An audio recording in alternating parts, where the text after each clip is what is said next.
It's really quite something, isn't it? You look at Latin America and the Caribbean, rich in resources, but average income per person, stuck at about 25% of the U.S. level. For over 100 years.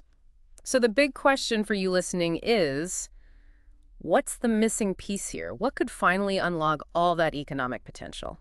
That really is the core question. And today, we're going to dive deep into this World Bank report, competition and productivity growth in Latin America and the Caribbean, because it shines a light on something that honestly doesn't always get the attention it deserves in these kinds of discussions. Which is? The sheer lack of strong competitive pressure on businesses in the region. Okay, interesting. So let's unpack that.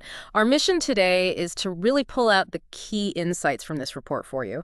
We want to understand why pushing for more competition isn't just, about making things fair. It seems crucial for actually boosting productivity, sparking innovation. And ultimately building economies that are just more dynamic, more prosperous across the region. Yeah. Exactly. So expect some maybe surprising facts. We'll break down some complex links and make sure it connects to your interest in getting this knowledge quickly and thoroughly.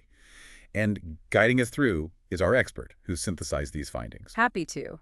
And what's fascinating, starting off, is the history. For a good part of the 20th century, the region actually did pretty well economically. Growth was happening, but it was mostly driven by accumulating factors, more capital, more skilled workers, not necessarily by using them much more efficiently. Okay, so factor accumulation got them so far, but then something changed. Right. Since around the 1980s, that engine kind of sputtered. Output per worker, when you compare it to the U.S., has actually gone down, stagnated or declined. And that's where this report's main argument comes in, the lack of competitive pressure. Precisely. The report makes a really compelling case that a major and maybe underestimated reason for this slowdown is that firms just aren't feeling enough heat from competitors. This holds back what economists call creative destruction. Ah, yes. The idea that new, better businesses and technologies replace older, less efficient ones. Yeah. Like Blockbuster getting wiped out by Netflix. Exactly that kind of process. But if the pressure isn't there, incumbents don't feel the need to innovate. And potential new entrants face too many hurdles. It dampens the whole dynamic. Now, I know there are other factors often blamed for slow growth in the region, economic ups and downs, low investment, shaky institutions, maybe resources not being used in the best places. And the report acknowledges those. Absolutely. They definitely play a role. But it argues very strongly that this competition angle hasn't received nearly enough focus from policymakers. The key, they argue, is boosting productivity at the firm level, making individual businesses better. And competition policy is a direct lever for that, for sort of leveling the playing field. Okay, so let's get into these obstacles. What stops competition from flourishing? The report talks about different kinds of barriers. It does. It breaks them down quite nicely. You've got what they call natural or structural barriers. Think industries where size really matters, economies of scale. Like car manufacturing or maybe utilities. Exactly. Or network effects where a service gets better the more people use it, like social media or maybe credit card networks. It's hard for a newcomer to break in. Then you have strategic barriers. This is where the existing big players actively try to keep rivals out. How do they do that? Like predatory pricing or? Could be. Super aggressive pricing, yeah. Or locking suppliers or customers into exclusive deals. Things designed to make life difficult for potential competitors. But maybe the most relevant category for policy, and the report spends a lot of time here, is exogenous or regulatory barriers, the ones created by government rules and policies. Okay, now we're getting somewhere. What specific regulatory hurdles does the report highlight in Latin America and the Caribbean? Well, there are some pretty concrete examples. For one, just the sheer amount of time, the number of days it takes to get a business license in many countries there. It's often way higher than in other regions, like the OECD countries. And that complexity probably favors the established players who know how to navigate the system. Absolutely. It creates a barrier for new, potentially innovative firms. The report also points to specific restrictions in network sectors. Think energy, transport, telecoms rules that limit who can enter or how they can operate. The takeaway really is that too much red tape, unnecessary regulations, they aren't just an annoyance, they actively protect incumbents and stifle the dynamism you need for growth. It sounds incredibly frustrating for entrepreneurs. Is there any proof that cutting this red tape actually helps? Yes, there is. The report highlights a really interesting case study from Peru's ICT sector, information and communication tech. When they simplified the entry regulations for new businesses, they saw a pretty significant jump in firm productivity measured by revenue. It was around 11%. Wow, 11%, that's not trivial. Not at all. It strongly suggests that just making it easier to start a business can have a real measurable impact on the economy's overall efficiency. But wasn't there a caveat? Something about maybe making it too easy could let in less productive firms initially. That's a fair point the report raises. There's a potential trade-off. If you lower the bar significantly, you might encourage more startups, which is good, but some might not be, super high quality or productive right out of the gate. So it's about finding that balance, streamlining the process, removing unnecessary hurdles, but maybe keeping some basic standards. Okay, that makes sense. Now, another big piece of this puzzle is antitrust enforcement. Why is stopping monopolies or cartels so important for productivity beyond just consumer prices? It's fundamental. Antitrust is about preventing things like companies secretly agreeing to fixed prices, that's a cartel, or dominant firms abusing their power to crush smaller rivals. When that stuff goes unchecked, competition dies. Dominant firms can charge more, sure, but they also feel less pressure to innovate or become more efficient. It harms the whole economy's dynamism. And effective enforcement can actually boost things. The evidence suggests yes. Look at Mexico, based on the report's analysis. In markets where antitrust sanctions were actually imposed, they saw sales go up about 10 percentage points annually, wages up 1.4 points, and productivity up 2.4 points compared to baseline trends. That's significant. And what about cases where they investigated but didn't impose sanctions? Interestingly, those cases were linked with negative economic outcomes. So actually following through with enforcement seems critical. And the report implies that enforcement in the region is maybe not as robust as it could be. Generally speaking, yes. Compared to OECD countries, competition agencies in Latin America and the Caribbean tend to be smaller, have fewer resources, less staff. They also seem to launch fewer investigations proactively, especially into cartels. They rely less on tools like leniency programs. What are leniency programs again? That's where a company involved in a cartel can get reduced penalties if they confess and provide evidence against the other members. It's a really powerful tool used elsewhere. The agencies in the region also use unannounced inspections, dawn raids, less often, and the average fines they impose tend to be lower. It all suggests a lot might be slipping through the net. But you mentioned some data from Chile, Colombia, Mexico, Uruguay. Did that offer more specific insights? It did. Beyond the market-level stuff in Mexico, they did firm-level analysis in Chile, Colombia, and Uruguay. It showed something quite interesting about who benefits from enforcement. It seems antitrust actions tend to reduce the markups, the gap between cost and price for the most productive leading firms. But for the less productive laggard firms, while their markups also fall, they actually fall further behind in overall productivity. So enforcement kind of accelerates the sorting process, pushing weaker firms. It seems that way. It reinforces that creative destruction idea.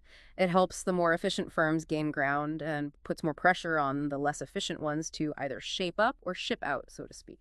Okay, let's shift gears slightly to international competition. The report uses China joining the WTO as a kind of natural experiment, right? A big competition shock. Exactly. China entering the World Trade Organization in 2001 massively increased import competition for many countries, including those in Latin America. The report looked closely at Chile, Mexico, and Peru, and the findings were really nuanced. It wasn't a simple, more trade is good for everyone story. Oh, so? Well, it turned out that only the firms that were already highly productive, and particularly those already exporting, really saw significant benefits from the lower trade barriers and increased competition. It suggests globalization isn't necessarily a level playing field internally. Your starting capabilities matter a lot. So smaller firms or those making simpler products didn't fare as well? Generally, no. Smaller companies and those producing what the report calls peripheral products, maybe less complex goods, often struggled. They were negatively affected. Larger firms, especially those making more sophisticated core products, were more resilient.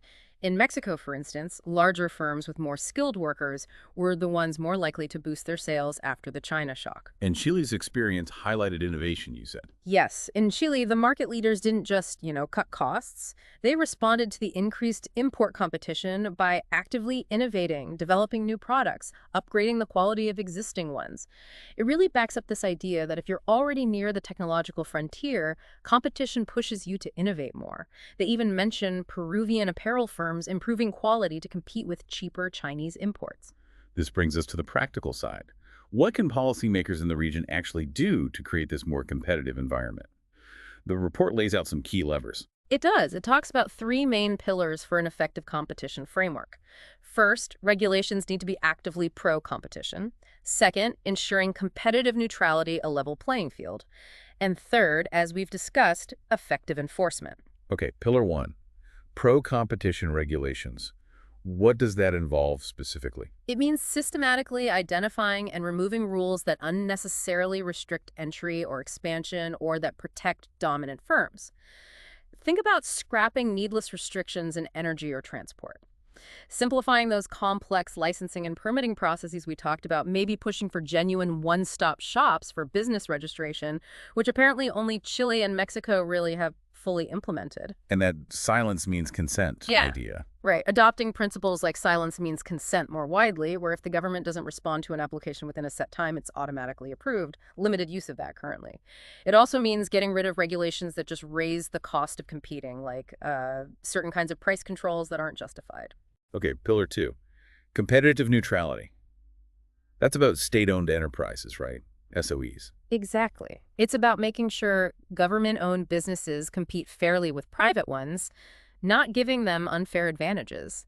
The report suggests things like limiting SOEs that aren't properly incorporated, clearly separating their commercial and non-commercial roles, cutting back any special regulatory privileges they might have, and stopping preferential access to finance. Makes sense. You don't want the state tilting the playing field. And pillar three is enforcement, which we've touched on. Any other specific recommendations there? Yeah, strengthening the tools to fight cartels is key. Making those leniency programs work better because they are effective when used well, but seem underutilized in the region. Doing more proactive ex officio investigations rather than just waiting for complaints, using dawn raids more strategically, and, critically, imposing meaningful sanctions when wrongdoing is found. The average fines need to be higher to act as a real deterrent. Are there signs of progress on enforcement?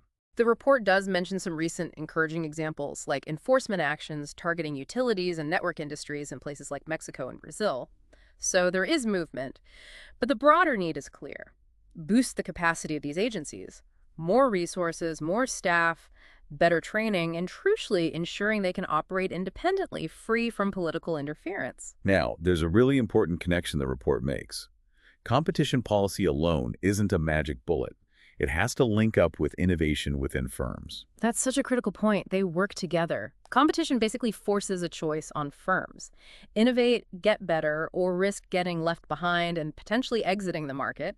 That's the creative destruction engine. But the report finds a concerning gap here. The percentage of firms in Latin America and the Caribbean that actually seem capable of doing significant quality upgrading or innovation is much lower compared to developed countries and even compared to China. So it's like an innovation paradox, as the report calls it. Kind of, yeah. Innovation policies trying to help firms upgrade won't be very effective if there's no competitive pressure, making firms want to use that help. And competition policy won't lead to big productivity gains if firms simply lack the ability to respond positively by innovating. They need each other. And what enables that ability to innovate? Well, complementary inputs are crucial, especially skilled workers, human capital, and good management practices. It's interesting, the report notes some countries in the region have decent education levels, comparable even to some developed nations on paper, but their actual technology absorption, how well they use new tech, is low. That points towards maybe managerial quality being a bottleneck. They talk about needing a capabilities escalator, a framework to help firms build up these innovation capacities step by step. Okay, so wrapping this all up, the report really emphasizes that these different policy areas, competition, regulation, innovation support, they all need to work together. And the institutions running them need to be strong. Absolutely. Competition policy doesn't operate in isolation. It interacts constantly with the broader regulatory environment, Policymakers have to be smart about designing rules, thinking about the potential trade-offs, for instance, between encouraging competition and maybe incentivizing long-term R&D that requires some degree of market power.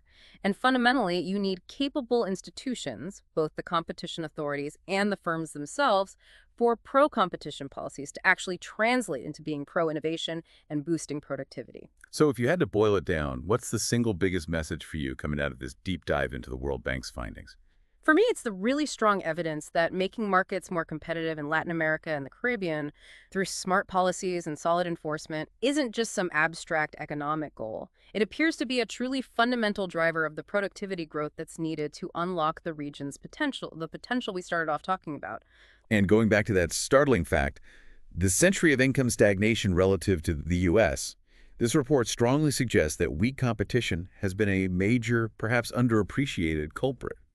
Fixing that could be transformative. I think that's a fair conclusion, yeah. So for you listening, as you process all this, here's something to dive on. Of all the specific regulatory barriers we touched on, the licensing delays, the sector restrictions, the red tape, which single one do you think puts the biggest chokehold on innovation in the region?